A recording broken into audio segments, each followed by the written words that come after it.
Hello friends, welcome to my channel. আজ আমি তোমাদের কাছে নিয়ে এসেছি ডাঁটার একটা রেসিপি নিয়ে। দেখো, কিছুটা ডাঁটা আমি এক জায়গায় ধুয়ে রেখেছি এবং কিছুটা ডাল ধুয়ে রেখেছি।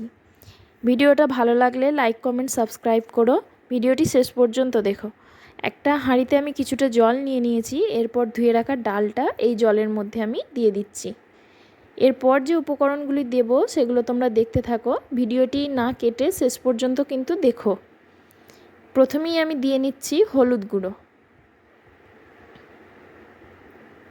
রেসিপিটি খুব সহজ, সবাই দেখো। এরপর আমি দেব লঙ্কা গুঁড়ো।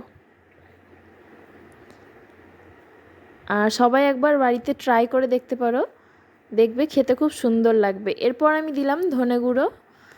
এরপর এর মধ্যে আমি দিয়ে দেব সরিষার তেল। খুব অল্প উপকরণ দিয়ে রান্নাটি করা যায় এবং খেতেও খুব সুন্দর হয়। সবাই একবার ট্রাই করতে পারো। এরপর এটাকে ভালোভাবে মিশিয়ে নেবে মশলাটা। এবার কিছুক্ষণ ঢাকা দিয়ে রাখবে। দেখো ফুটে উঠেছে। এবার ফোটার পর আমি কেটে রাখা টমেটোগুলো এর মধ্যে দিয়ে দিলাম। আর যে পেঁয়াজটা আমি কুচি করে রেখেছিলাম সেই পেঁয়াজটাকেও দিয়ে দিচ্ছি। ডাঁটাগুলো কিন্তু আমি এখন দেব না, কেটে রাখা পেঁয়াজগুলোকেই দিয়ে দিচ্ছি। এতে বেশি পেঁয়াজ লাগে না, একদমই অল্প, খুব সামান্য পরিমাণে পেঁয়াজ আমি কেটেছি। দেখো এর মধ্যে দিয়ে দিলাম। এবার অপেক্ষা করব ফোটার জন্য। এবার ডালটা দেখো ঘন হয়ে এসেছে। এবার সেই সময় আমি ডাঁটাগুলো এর মধ্যে দিয়ে দেব। টমেটোগুলো হালকা সিদ্ধ হয়েছে এবং ডালটাও বেশ বেড়েছে। এই সময় ডাঁটাটা দিয়ে দিতে হবে। এরপর ভালোভাবে মিশিয়ে নিতে হবে। ডালের সঙ্গে ডাঁটাগুলোকে ভালোভাবে মিশিয়ে নিতে হবে। এরপর চাপা দিয়ে রাখো। দেখো এবার ফুটে উঠেছে, ডাঁটাটা হালকা সিদ্ধ হয়েছে। এবার আমি এর মধ্যে লবণটা অ্যাড করব। আমি আমার স্বাদ,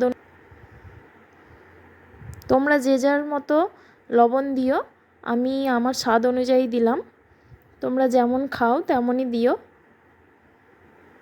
এবার লবণটাকে ভালোভাবে ডালের মধ্যে মিশিয়ে নিতে হবে।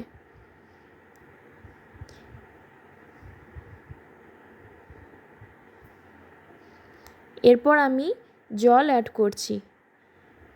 দেখো আমাকে খুব গাঢ় ডাল খেতে ভালো লাগে না, তাই আমি একটু বেশিই জল অ্যাড করছি। তোমাদের যার যেমন ভালো লাগে সেই অনুযায়ী তোমরা জলটা মিশিয়ে নিও। খুব সহজ একটা রেসিপি। আর ডাঁটা ডাল খেতে খুব সুন্দর হয়। ডাঁটার যে সুগন্ধ আছে একটা, তার জন্য ডাঁটা ডাল খেতে খুবই ভালো লাগে। তোমরা সকলে একবার বাড়িতে ট্রাই করো এবং আমায় কমেন্টে জানিও কেমন হয়েছে।